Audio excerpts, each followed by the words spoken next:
game, I put it down for you.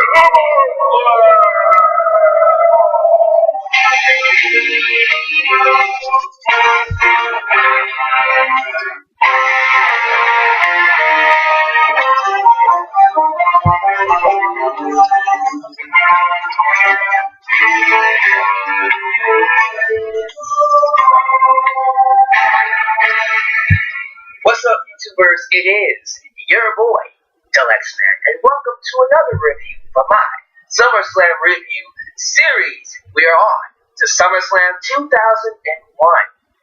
which is a very controversial year because this is the year of the invasion angle, an angle that has split the audience.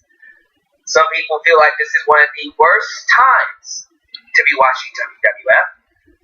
Others feel like it's one of the best times because this is the year of WrestleMania 17. Some of the best matches in WWF history took place in 2001. So I look forward to seeing what the comment section has to say about this year in particular. But whether you like it or not, business was good for WWF. The biggest thing to come from this year was the death of WCW. WWF was able to buy out their competition. I think they actually did purchase WCW. ECW, I don't think was purchased, but eventually went out of business as well. So by the end of it, WWF was the last man standing, if you will. The purchase of WCW garnered them a brand new audience and a huge increase in pay-per-view buys. Y'all can say all y'all want about the invasion angle, and look, I'll be the first one to tell you it didn't go exactly how I knew it should have gone. The fact is, WWF did some of its best pay-per-view buys in 2001. This SummerSlam, for instance, did 550,000 buys. And then the invasion pay-per-view, WCW versus WWE for the first time, did 775,000. This was good business for WWF.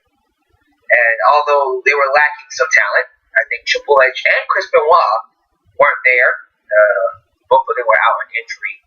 Most notably, Triple H had that quad injury, which put him out for 8-9 months. But we were also missing Jerry King Lawler. Long story short, he quit the company to support his wife, who had quit earlier that year for issues with the company and backstage stuff. So in his place was the former owner of ECW, Paul Heyman, who I thought was excellent as a color commentator. The perfect replacement for Jerry the King Lawler. Just fit right in here. And him and Jim Ross did some of the best work on that commentary desk. People don't talk about Heyman as a commentator. They should, because he's awesome. But getting into the invasion angle, during this time, they were doing this thing where Shane McMahon bought WCW under the nose of Vince McMahon. Stephanie bought ECW, and they formed what was called the Alliance with ECW and WCW talent and Paul Heyman to take over the WWF. And we had some turncoats. We had Stone Cold Steve Austin, Tess, and many others go from WWF to the Alliance. Many people hated this, especially when you consider, first off, this is the year Stone Cold Steve Austin turned heel, which, that was a bad idea. Now, Austin did some really good stuff as a heel. One of my favorite segments was that guitar segment, my lord, and Vince McMahon backstage. Awesome. But this is Stone Cold Steve Austin, bionic redneck, who went against authority, and now he's kissing up to Vince McMahon and turning on WWF because Vince McMahon gave more attention to Kurt Angle. Yeah, it was not the best way to book Austin. Even he will tell you it was not a good idea. But he was leading the pack. And when you think about it, you look at this alliance. Most of the ECW guys, they were there. You had Taz, you had Rob Van Dam, you had the Dudley Boys. You didn't have Tommy Dreamer, which, okay, whatever. You didn't have Sabu, which sucked. Like, if you were really going to go with this ECW invasion, you needed someone like Sabu there. But whatever. You had some people to make that work. But the WCW side was really lacking. You didn't have Hogan. You didn't have Flair. You didn't have Sting. You didn't have NWO Wolfpack or Black and White, Kevin Nash, Scott Hall, Macho Man. You didn't even have Goldberg. So, could we really call this a WCW invasion without the big names? I personally feel like this is one of the most underappreciated times in WWF history because so many people just overlook it on purpose because it's the year of the invasion and everything done with the invasion sucked. And I disagree. There were some good things done. I still believe that Survivor Series match, Team WWF versus Team WCW, is one of the best Survivor Series matches of all time. And you can't tell me different. I get it. The angle was not the best in the world. It could have been better. Yes, I wish we had Hogan, Flair, Sting, and NWO and Goldberg to really make it a full-on invasion. But screw it. They eventually all show up. We do get Flair. We do get Goldberg. We do get the NWO. We do get them in WWE eventually. Unfortunately, we don't get them here. When, I will admit, if they were here during this time, oh my God, how crazy the invasion would have been. Getting into the actual show. When it comes to SummerSlam 2001, this has to be, like 1997, one of the most underrated shows in terms of SummerSlam. Because I thought this show was good. There wasn't a single bad match on this thing. This is one of those shows that suffer because it was in the middle of the invasion angle. Can we not punish the good shows because of an angle you don't like? SummerSlam 2001 was a good show. If you have not seen this show, go out of your way to see it. Don't listen to people telling you it's bad because they happened during the invasion angle. Check it out for yourself. Make your own opinion. That's all I'm going to say. Now, the show itself was 2 hours and 40 minutes long. The date was August 19th, 2001. The attendance, 15,293. Compact Center, San Jose, California. Commentary, as I said, was Jim Ross and Paul Heyman, and the ring announcer was our favorite, Howard the Fink. First match was Lance Storm versus Edge, Canadians fighting for the Intercontinental Championship. Solid match overall, as you would expect. Now, Edge does win the title here, and he would go on to feud with his brother, Christian. I have to go back and watch that ladder match. I remember that being a really awesome match. They did APA, which is Bradshaw and Farouk. JBL, for some of you who have no idea who that is. And Spike Dudley with Molly Holly, taking on the Dudleys and Tess. Again, there really wasn't a match here on this show that was that bad. I even like the fact that we had Shane McMahon come in and cost Team WWF the match here, just to give the Alliance a point on their team. You see Shane randomly make appearances to help out Team WCW, if you will, which is really cool. It's really playing into how much of a douchebag Shane could be. Really good heel, very underrated. Light Heavyweight Championship versus Cruiserweight Championship, Tajiri versus X-Pac. I think this was done just to write off the Light Heavyweight Championship. So X-Pac does indeed become both Light Heavyweight Champion and Cruiserweight Champion. He beats Tajiri in a really good match, and it was nice seeing Tajiri. I miss Tajiri, man. That's someone I wish WWF would still have. The one thing I'm glad we don't have anymore is Perry Saturn in this Moppy gimmick. It was a stupid gimmick.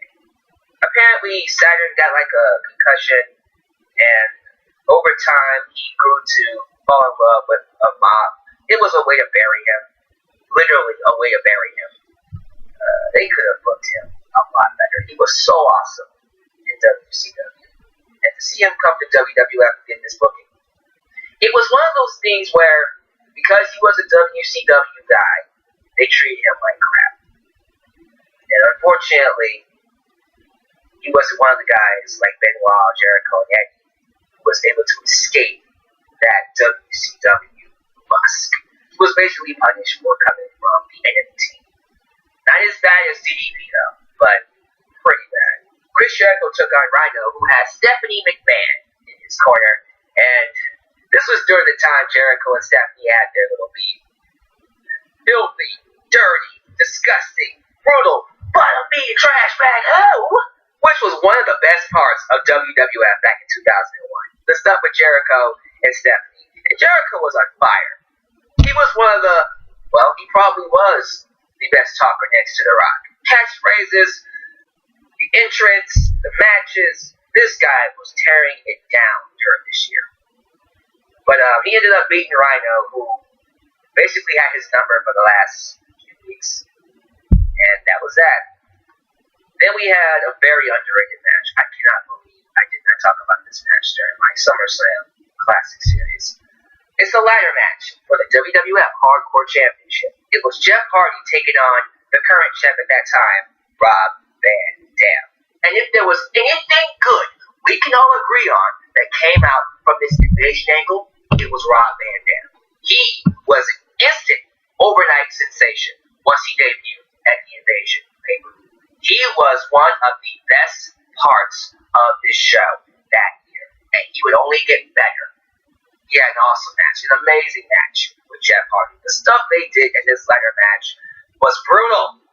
There was one spot where Jeff was hanging from the titles, and Rob Van Dam tried to do like this top rope spinning heel kick to knock him off.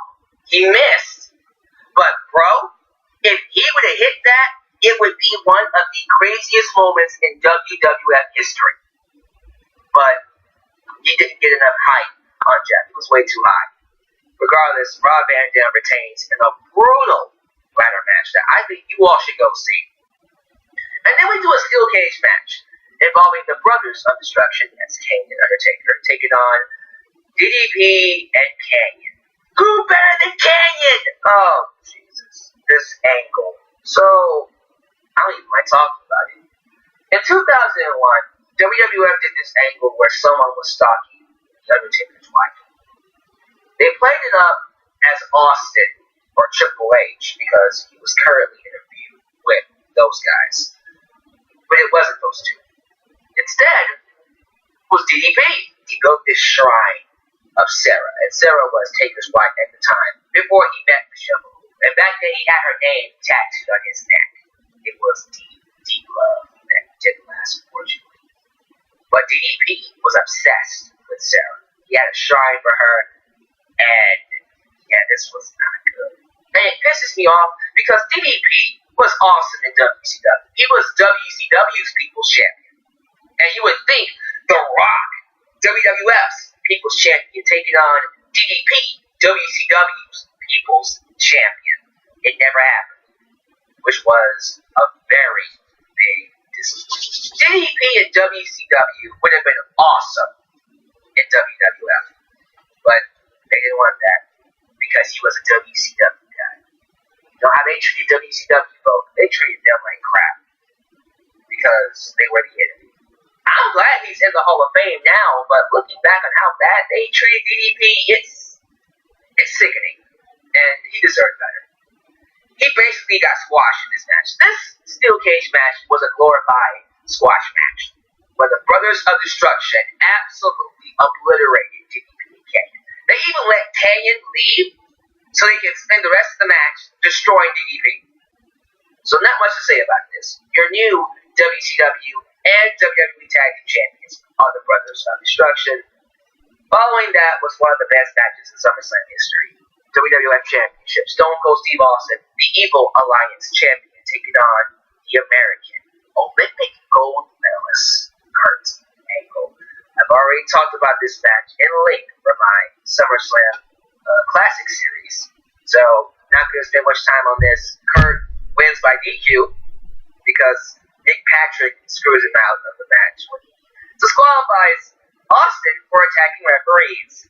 You know, that underhanded heel stuff they did back then. Messed up, but it made for good TV. The next few weeks, Kurt Angle would kidnap Austin, threaten to throw him off the, I think, a bridge into the river, made him cry, and then Milkamania ran wild when Kurt Angle sprayed the entire alliance with a milk truck. I'm telling you, 2001 was not all bad, guys. I get it. Invasion Angle wasn't what you wanted. It doesn't mean everything was bad. That was some awesome stuff they did with Kurt Angle in the Alliance. Until he turned heel and joined the Alliance, which was dumb. But regardless, awesome match. Then we get into the main event. WCW Championship. Booker T with Shane McMahon taking on the People's Champion, The Rock.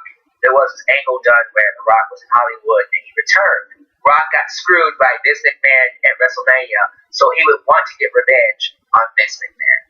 The Rock did rock bottom Vince McMahon the night he returned, but he returned to WWF because that is his home. So it was WWF's Rock taking on WCW's Booker T. And the main event I thought was really good. I mean, it wasn't nearly as good as Angle versus Austin, but still a pretty good match to close off the show. And the shocking end was seeing The Rock win the championship. Didn't see that coming. I remember watching that for the first time, and I was elated that The Rock beat Booker T. And so WWF has WCW's top title, while WCW has WWF's top title. That's how we end SummerSlam. Still in the show, if you can look past the fact that this happened during the Invasion Angle, I guarantee you will find some joy in this. I thought it was a good show. How did you feel about it down below in the comments? Whether it's the Invasion, whether it's SummerSlam, or just WWF in general. I want to hear your thoughts about this. But thank you guys for watching. Next year is the year we get the best SummerSlam of all time. And I can't wait to talk about it. Until then,